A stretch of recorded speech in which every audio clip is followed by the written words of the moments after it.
En Punt Televisió, València en tu mano.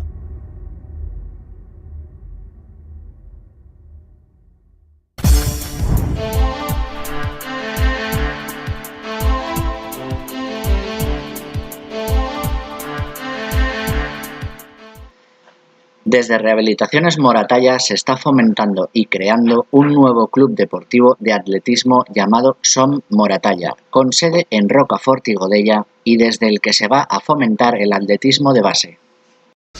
Bueno, pues lo del club de atletismo ha surgido por una serie de trabajadores que trabajan conmigo, que son corredores, y que me propusieron que formáramos un club de amigos deportivo y tal, y que corriéramos los fines de semana. Y bueno, a mí me pareció una muy buena idea, ¿no? Que además de estar trabajando toda la semana, pues poder luego compartir los fines de semana con los trabajadores y estar en toda la familia de Rehabilitaciones Moratalla juntos, unidos, y salir a correr, o por lo menos tanto ya si no es a correr como por lo menos animar y estar todos en esos almuerzos que hacemos los valencianos tanto, ¿no? Y bueno, pues ha surgido Som Moratalla, que va a ser el nuevo club de atletismo, y con una junta directiva, con muchísimas ganas, muy seria, y de hacer las cosas bien, y eso es lo que queremos, hacer las cosas bien, y vamos a ver si podemos ser un club referente aquí en Valencia como los hay en otras empresas.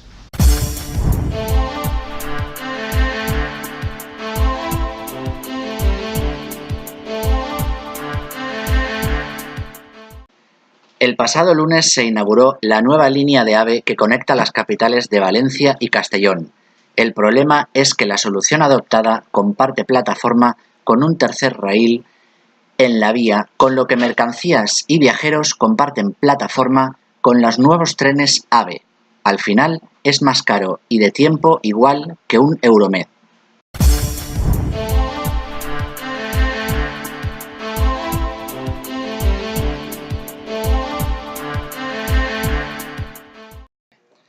Se cumple una semana del cierre de la asociación La Mare de Catarroja.